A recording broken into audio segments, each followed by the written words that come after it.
Happy birthday, Harry. Prince Harry turns 40 today. So what kind of a decade has it been for him? 10 years ago, Harry was still a bachelor, enjoying his life on the London nightclub scene, fresh out of the army. On his 30th birthday, William threw a party for him at their father's house to celebrate the occasion. He seemed like a very happy man. He was loved by the British public. He was the sweetheart of the monarchy. Everybody adored him. He was that popular that even dressing up as a Nazi was forgiven. But in those 10 years, life has changed significantly for Harry. Enter Meghan Markle. Harry met Meghan when he was 32 and she was 35. Now, the story goes that they were on a blind date. Apparently, they were set up by a mutual friend who wishes to remain anonymous. Yeah, so would I. Don't blame them. But if reports are to be believed, according to numerous sources, the couple, Harry and Meghan, were a nightmare behind the scenes.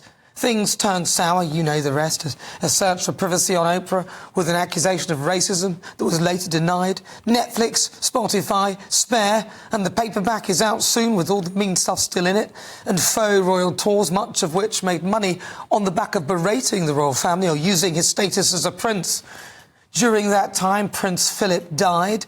Then the Queen, 2 years later. She never got to hear the denial of the racism accusation. Her final years must have been miserable with all the negativity that overshadowed the family.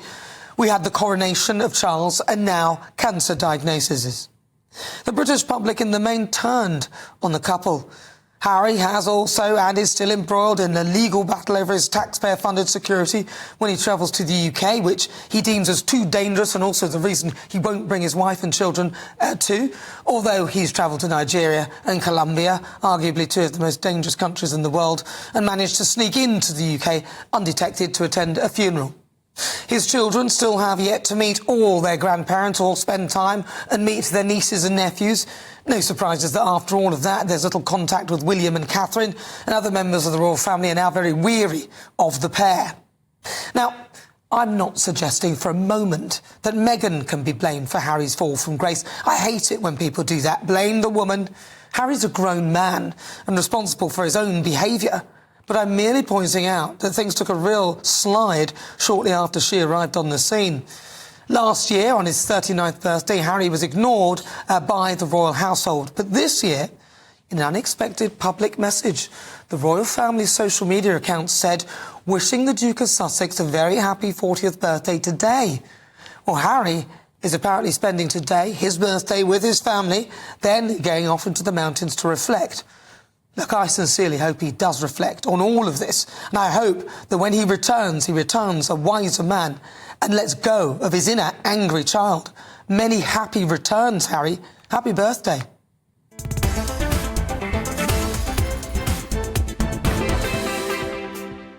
Before we get stuck into the debate, here's what else is coming up today. For the Great British Debate this hour, I'm asking, as the Prime Minister, Sir Keir Starmer, is reportedly looking to send migrants to Albania, I'm asking, are Labour the party of hypocrisy?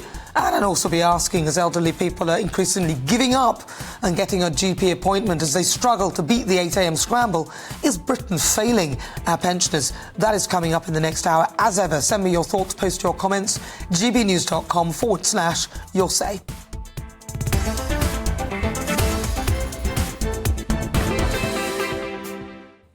Well, I'm joined now by the editor-at-large of the Mail on Sunday, Charlotte Griffiths. Charlotte, you wrote a great piece in the Mail. Talk me through the 40 things that happened with regard to Prince Harry.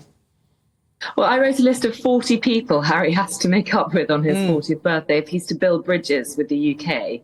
And I think that there's a little bit of desire in him to build bridges in the UK and not necessarily come back here to work, but to feel that when he's here, he can connect with some of those 40 people. I mean, honestly, it got to the point at one stage where there are only 6 people really he was speaking to in the UK.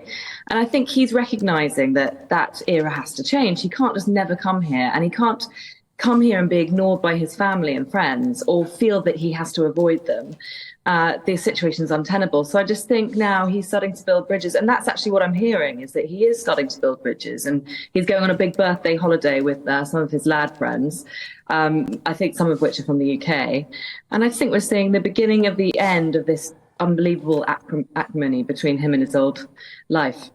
Well, you'd hope so, wouldn't you? But then, Charlotte, he's got his book coming out, the paperback version of Spare. That would surely be one of the things that maybe he could get rid of some of the mean stuff, like the bald patch on about his brother, and perhaps we don't want to hear about the frostbitten, the other bits. Do you know what I mean? Or Camilla is dangerous and stuff like that. If you really want to build bridges, whilst words are nice, actions would be better. I think the royal family would love it if he just cancelled the paperback edition, but I just don't think that's possible. I think he's actually contractually obligated to bring it out. But it's only a tiny concession. But the publishers were very much expecting him to write another chapter, as often people do when they bring out a paperback version. An update. So since he wrote Spare, you would expect him to write another 20 things that have gone wrong that he hates about his old life. But he didn't. He decided not to do an updated chapter or an intro or anything like that for the paperback edition. And this has been seen as a real concession and a real sort of admission that carrying on like that isn't helpful for him or for the royal family. Well, there was news also of Meghan Markle. Apparently she regrets the way they left the UK. That was in Grazia. Do you believe there's any truth to that? Do you think that's all part of the rebuilding of the relationship? I think there is. I think how could anyone, he'd have to have a heart of stone not to regret how it went down. I mean, I'm not saying they're accepting any blame for how it went down, but it was a disaster, their leaving. Their final event together as members of the royal family was unbelievably awkward to watch because William and Catherine just completely ignored them at a church service. And, it was a very painful final day. She cried on that final day of being a working member of the royal family. So I imagine it's probably true there is some regret. And I actually think that Meghan will never really come here again. I just don't think that will happen. But I think Harry will. I think he'll spend a little bit more time here. I don't think he'll move from California or anything like that. But I think he regrets it. And I think he wants to repair a bit of the damage if he can. Well, Charlotte, a great pleasure as ever to talk to you. I'll believe it when I see it. And also I think Meghan should perhaps go and maybe see her dad. That would be good, and that would probably work miracles for her PR. Charlotte Griffin, it's really good to talk to you. She is the editor of Large on the Mail on Sunday. You need to check out her piece that she wrote in it today. So is it time to forgive and forget? Well, joining me now is former BBC royal correspondent Michael Cole. Michael, lovely to see you. Good afternoon, Nana. The big surprise of today is that the Prince and Princess of Wales added their birthday good wishes to those of Buckingham Palace. Now, there's been none of that for at least 2 years. So what should we read into that? Well, I would say it is definitely not an olive branch. There is no contemplation of any rapprochement between the brothers. The brothers are still at war. I think it's a case really of noblesse oblige, doing the right thing in just acknowledging his important 40th birthday.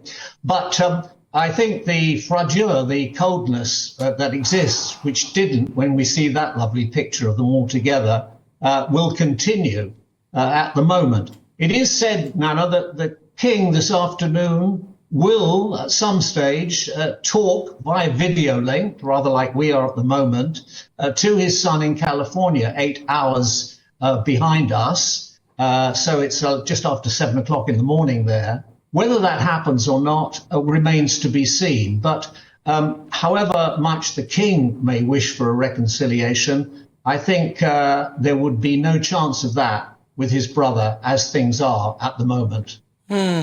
Because I can imagine that William won't want any sort of reconciliation. I mean, look, if Prince Harry wants to get involved and be part of it, and the King has extended the olive branch, and Harry would like William to potentially, reunite and to be friends, you'd think he would perhaps amend the paperback of his Spare memoir that's coming out in a couple of weeks.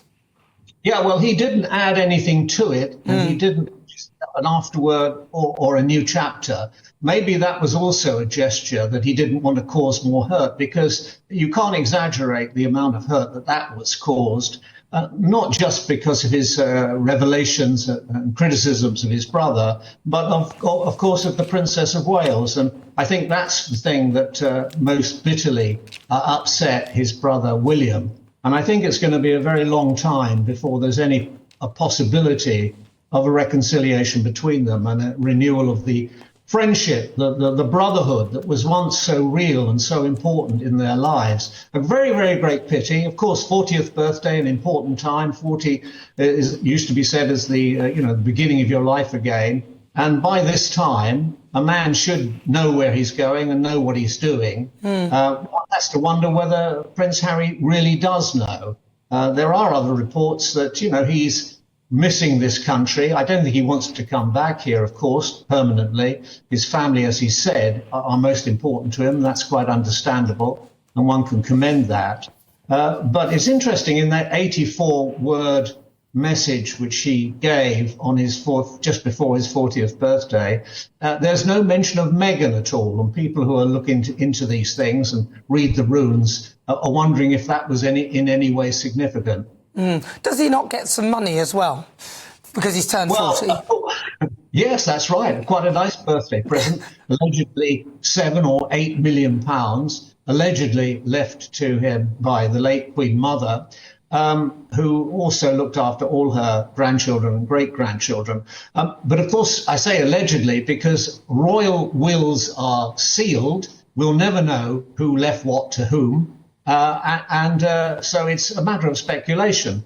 But I don't think he's short of a bob or two. The only thing is that his lifestyle in California is extremely expensive, round-the-clock security and so on, and also keeping up with their celebrated friends who live around them. So I'm sure it'll come in very handy, but whether it's the solution to all the problems. Meanwhile, the Archwell Foundation, which is the one they used for all their good works, which they're very happy about, has rather grandly rebranded itself as the Office of Prince Harry and Meghan, the Duke and Duchess of Sussex. Well, now we know. Yeah, we know indeed. And speaking of Meghan, she apparently specifically said that she feels remorse over the royal racist controversy. That was reported in Grazia magazine, which came through supposed friends of Meghan Markle. Is there? Do we think that might be part of it? They're moving towards the royal family to perhaps try and, make amends in some way? Well, of course, there's always hope. One hates to see family disputes, whether they're in the royal family or in your family or anywhere around the corner family. But I think the chances of that are almost negligible. They really are, because so much hurt has been caused, and they've made their views clear. I mean, it was quite clear when they left the royal family in 2020, scooting first to Canada and then on to California, which may have been her original destination anyway. She quit the royal family. She didn't want it, quite clearly she didn't want it. And he is there. I'm sure there are things about this country and his friends over here. He must miss them. Of course he must. Of course he must, yeah. I think you'd think so, Michael. But the way he's behaving, actions speak louder than words. Michael Cole, thank you very much.